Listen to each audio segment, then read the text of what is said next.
एक सरकारी बैंक में कैशियर के पद पर कार्यरत थी, तो उनका मायके आना जाना कम ही हो पाता था। पति विशाल जी की भी अच्छी पोस्ट पर थे, तो साल में मात्र 1 हफ्ते के लिए ही वो अपने मायके जा पाती थी। बच्चों के कैरियर व पढ़ाई के चलते उनका रक्षाबंधन या भाई दूज पर भी आना जाना नगण्य होता, क्योंकि नौकरी और जिम्मेदारी उन्हें इसकी अनुमति कम प्रदान करती थी।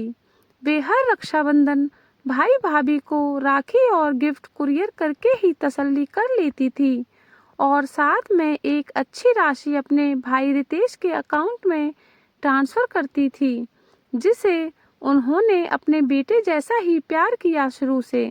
उसकी नौकरी लगने तक खूब आर्थिक मदद भी देती रहती थी। उनका छोटा भाई एक उच्च पदस्थ प्रशासनिक अधिकारी बन गया था, तो भाई भाभी भी अच्छे परिवार से ही आई थी। अहंकार होना स्वाभाविक ही था। भाई के फोन धीरे धीरे आने लगभग बंद ही हो गए। बस एक रक्षाबंधन या दूज पर तिलक या राखी पर बस एक खबर मिल जाती कि समय से कुरियर मिल गया। भाभी मधुलिका कभी कभार एक औपचारिकता निभा देती कि दीदी कभी आकर भी राखी बांध दिया करो। इस बरस भाभी के औपचारिक फोन के बाद उन्हें यह मौका जल्दी ही उपलब्ध हो गया। इत्तेफाक से उनके पति की मायके के शहर में 2 दिन की ट्रेनिंग आ गई, तो उनका मन भी हो गया कि क्यों ना मैं भी छुट्टी लेकर इस बार भाभी को भाई को राखी बांध आऊं। इसी बहाने माँ से भी मिलना हो जाएगा। जरूरी उपहार व खरीदारी करके उन्होंने बच्चों को सब समझा दिया, तो बच्चों ने भी उन्हें आश्वासन दिया कि आप लोग बेफिक्र होकर जाइए। पर जब वह इस सरप्राइज यात्रा के बाद मायके पहुंची, तो उन्हें घर के बाहर छोड़कर उनके पति तुरंत ही ट्रेनिंग इंस्टीट्यूट को रवाना हो गए कि कल रक्षाबंधन की सुबह मैं तुम्हें यहीं से रिसीव कर लूँगा। घंटी बजाते ही रीता जी मन में अपने बचपन के दिनों को जैसे जीती जा रही थी कि जब से शादी हुई है तब से भाई के हाथ पर खुद से राखी नहीं बांध पाई। इतने बरस बाद आज ईश्वर ने संजोग दिया। इधर भाभी मधुलिका ने जैसे ही गेट खोला तो एक ठंडे से उत्साह के साथ अंदर बुलाया।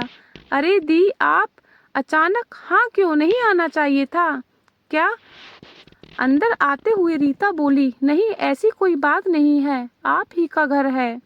रीता का तो सारा उत्साह ही बुझ गया। खैर चाय नाश्ते के बाद वह माँ के कमरे में मिलने चली गई। वास्तविक खुशी सिर्फ माँ के चेहरे पर दिखी बेटी को देखकर। शाम तक भाई रितेश भी आ गया। भाई के साथ मिलने के बाद रीता थोड़ी देर के लिए गेस्ट रूम में आराम करने लगी। थकान की वजह से हल्की सी झपकी लगी ही थी कि कुछ खुसर पुसर की आवाज से उसकी आंख खुल गई। दीदी आज अचानक कैसे आ गई? यह रितेश की आवाज थी।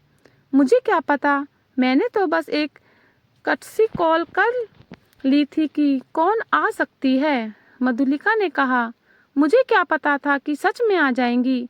कल मुझे भी अपने घर राखी बांधने जाना था, और इनके आने से मेरा तो सारा प्रोग्राम बिगड़ गया।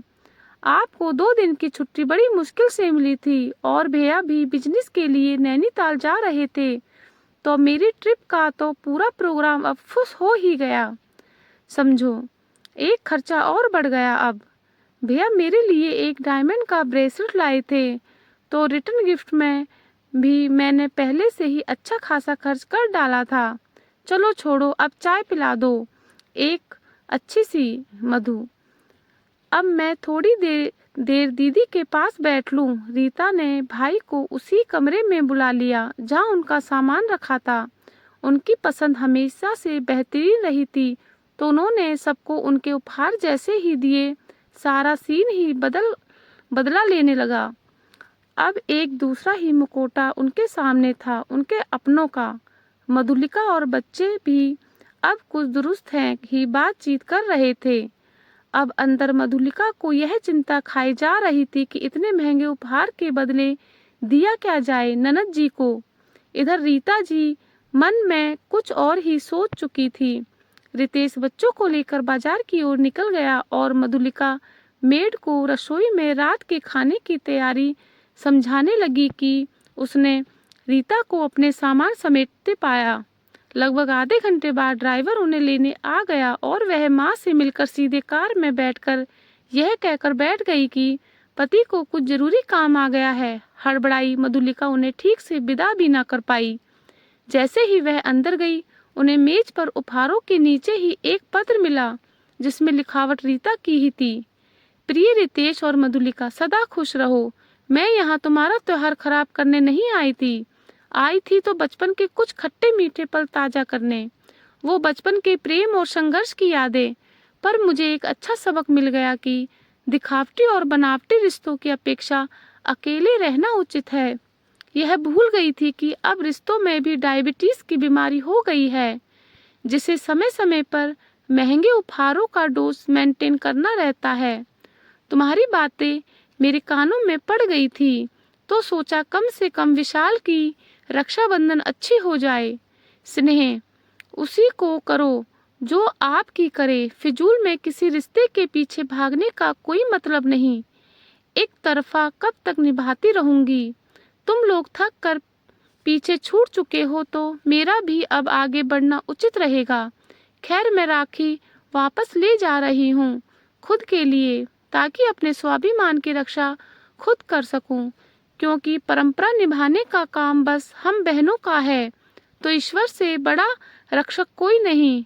भाई अब रिश्ते को ही पहचान ले, यही बहुत है। इधर रितेश ने आकर एक साड़ी का पैकेट मधुलिका को पकड़ा कर रीता को पूछा तो उसने हैरान रितेश को कांपते हाथों से पत्र पकड़ा दिया। थैंक यू फ्रेंड्स, लाइक करें, सब्सक्राइब करें। Thank you.